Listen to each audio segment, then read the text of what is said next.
nous continuons en disant que c'est la DGM qui a le pouvoir de développer la République démocratique du Congo, parce que c'est la DGM qui peut accepter ou refuser des touristes, des voyageurs à venir en République démocratique du Congo. Nous sommes en train de répondre aux questions: comment on entre en République démocratique du Congo? Parce que c'est là, on ne peut pas vous enseigner ça à nos universités, mais nous sommes en train de vous dire la pratique. La première des choses, nous disons qu'un touriste doit avoir un visa.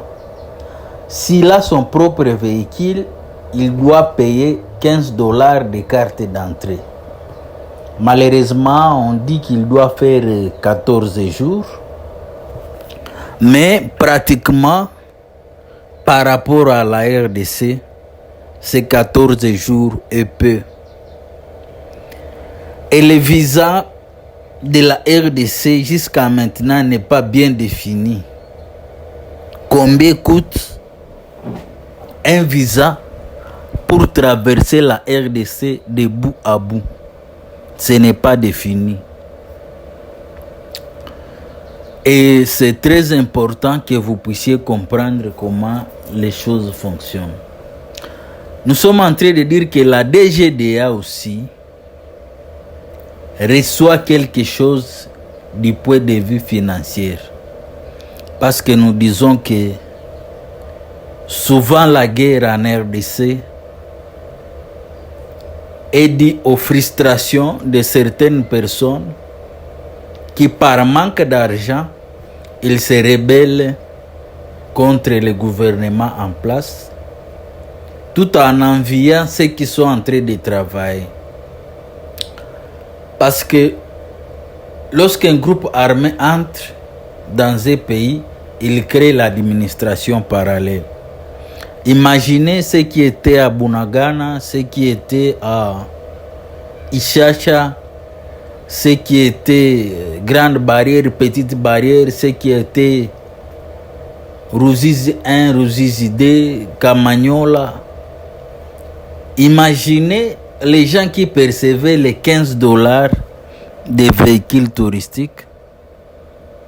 Actuellement, ils ne perçoivent pas, c'est une autre personne.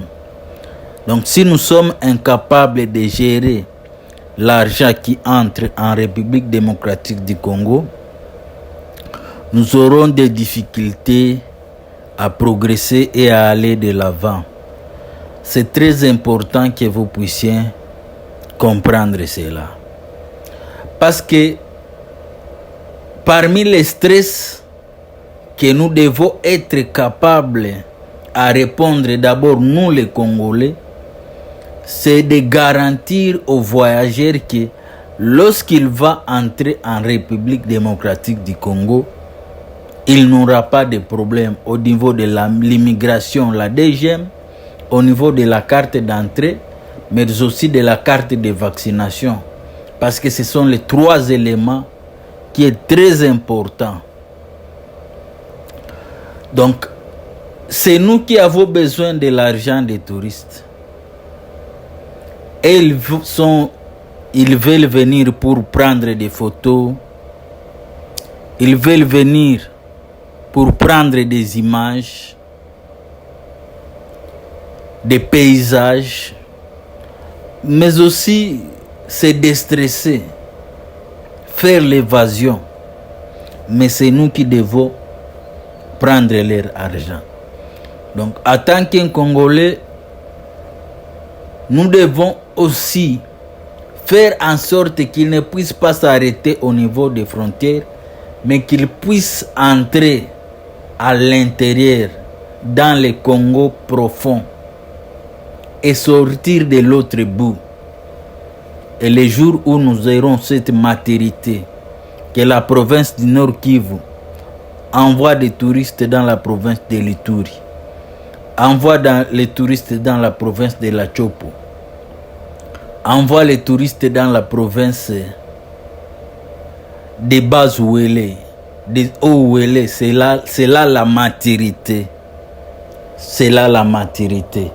Donc, si nous sommes capables d'inciter les touristes à vouloir connaître les 26 provinces que nous avons, là nous allons atteindre la maturité. Parce que tant que nous voyons nos intérêts personnels, quelqu'un qui prend les $15, il ne veut pas connaître si le touriste a été bien accueilli lorsqu'il a traversé la République démocratique du Congo. Ça ne doit pas être l'idéal. C'est pourquoi nous disons que nous ne devons pas voir nos propres intérêts, mais nous devons voir aussi les intérêts des autres personnes. Donc c'est très important que nous ne puissions pas voir nos propres intérêts. Parce que nous sommes en train de dire de mettre en tourisme les 145 territoires de la République démocratique du Congo. Vous devez savoir que chaque territoire a quelque chose à offrir aux touristes. Ce n'est pas seulement l'Est de la République démocratique du Congo, mais tous les territoires qui sont en RDC ont quelque chose à offrir. Mais malheureusement, il ne peut pas atteindre les provinces qui sont à l'intérieur de la RDC si ici au début, aux frontières, nous ne savons pas bien accueillir ceux qui veulent traverser la République démocratique du Congo. Donc c'est très important que les gens puissent connaître comment on traverse la frontière, parce que ce sont des faits frustrants.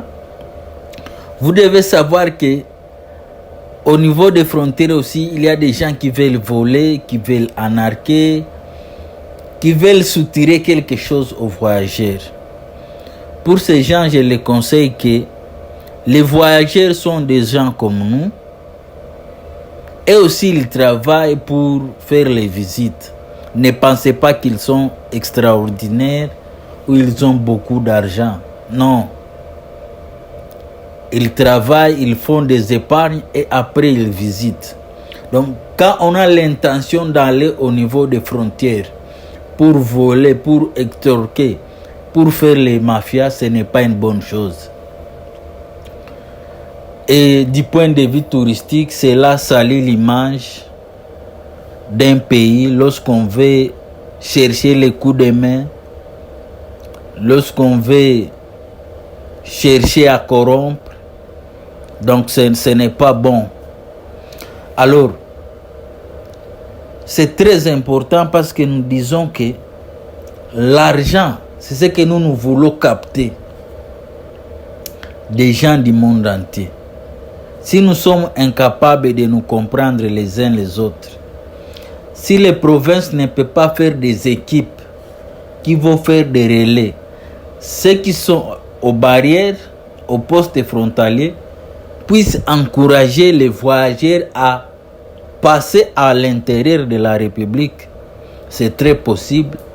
À l'époque coloniale, les gens quittaient Bangassou pour aller à Sakania, ou quittaient Aba pour Kamonia, pour Zongo, donc pour Gemena. Donc c'est possible si nous sommes capables de nous comprendre, de développer la maturité. Au lieu de nous tuer, de chaque fois passer de procès en procès. Aujourd'hui nous sommes en Amérique, demain à Doha, demain en Angola. Donc nous sommes en train de perdre l'argent qui devrait être pour la construction et le développement de la République démocratique du Congo. Donc c'est très important que nous puissions grandir, que nous puissions voir, que nous puissions transformer le potentiel de la République démocratique du Congo en argent.